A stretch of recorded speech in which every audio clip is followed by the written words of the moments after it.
Hello everyone, today we are going to making a video about escort interpreting with the title of The History of Borobudur Temple. And escort interpreting is explaining tourism with the aim of being a tour guide or a cultural information. So today me Nina Pratiwi as interpreting of English and also my friend Putri Grinita which is interpreting in Indonesian or in Bahasa. So without further ado, let's begin.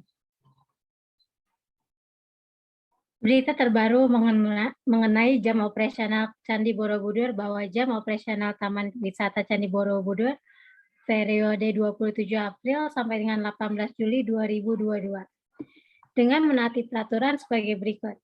Wisatawan diharapkan tetap menggunakan masker dan menerapkan protokol kesehatan. Layanan operasional tiket pukul 06.30 sampai dengan 16.30 waktu Indonesia Barat.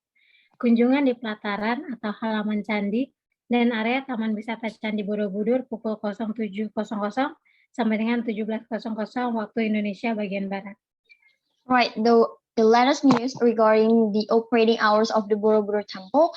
The Borobudur Temple Tourism Park operating hours period April 27 to July 18, 2022. By obeying the following rules, the first is tourists are expected to continue to wear masks and apply health protocol. The second is ticket operational service at 6:30 to 4:30 p.m. and also visit to the temple courtyard, the Borobudur Temple Tourism Park area at 7 a.m. to 5 p.m. Western part of Indonesian time. Sejarah mengenai Candi Borobudur. Dinasti Salendra membangun peninggalan Buddha terbesar di dunia antara 780 sampai dengan 840 Masehi. Dinasti Salendra merupakan dinasti yang berkuasa pada masa itu. Peninggalan ini dibangun sebagai tempat pemujaan Buddha dan tempat ziarah. Tempat ini berisi petunjuk agar manusia menjauhkan diri dari nafsu dunia dan menuju pencerahan dan kebijaksanaan menurut Buddha. Peninggalan ini ditemukan oleh pasukan Inggris pada tahun 1814 di bawah pimpinan Sir Thomas Stamford Raffles. Area candi berhasil dibersihkan seluruhnya pada tahun 1835. Borobudur dibangun dengan gaya mandala yang mencerminkan alam semesta dan kepercayaan Buddha. Struktur bangunan ini berbentuk kotak dengan 4 pintu masuk dan titik pusat berbentuk lingkaran.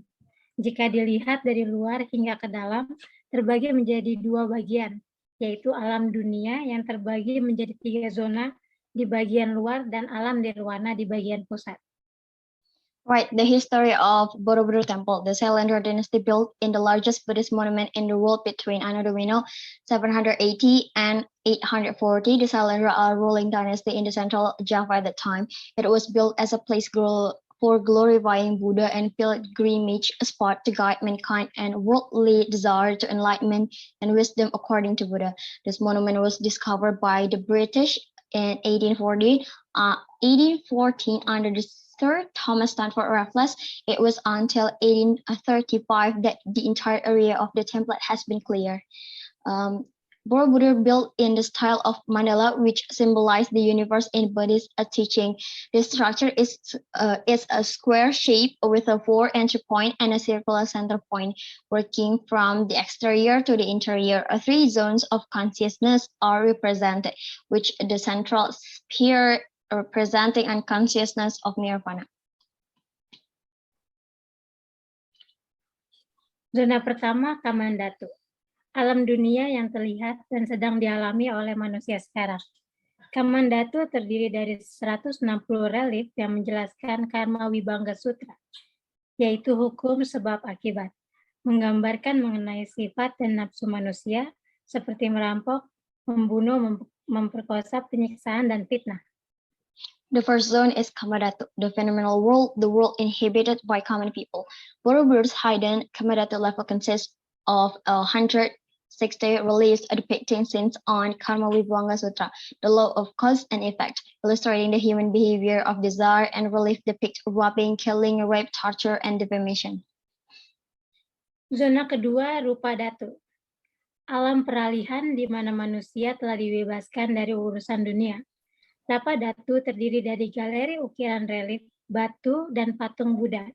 Secara keseluruhan ada 328 patung Buddha yang juga memiliki hiasan relief pada ukirannya.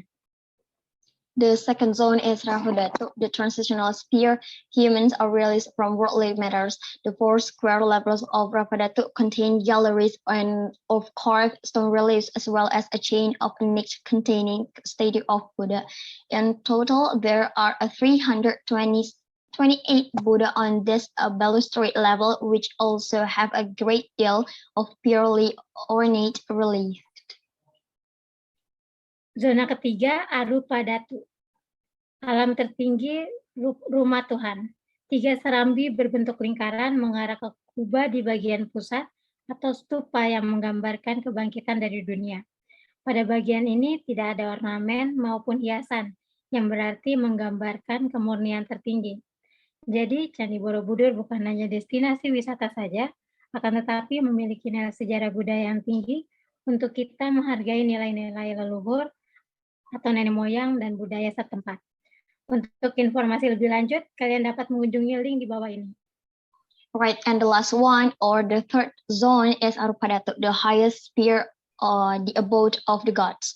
The 3 circular trays leading to a central dome or stupa represent the rising above the world, and these trays are a great deal less ornate. The purity form of is paramount. So Borobudur Temple is not only a tourist destination, but has a high cultural historical value for us, respecting ancestral values and local culture. So for more information, you can visit the link below. And that's all about our export interpreting.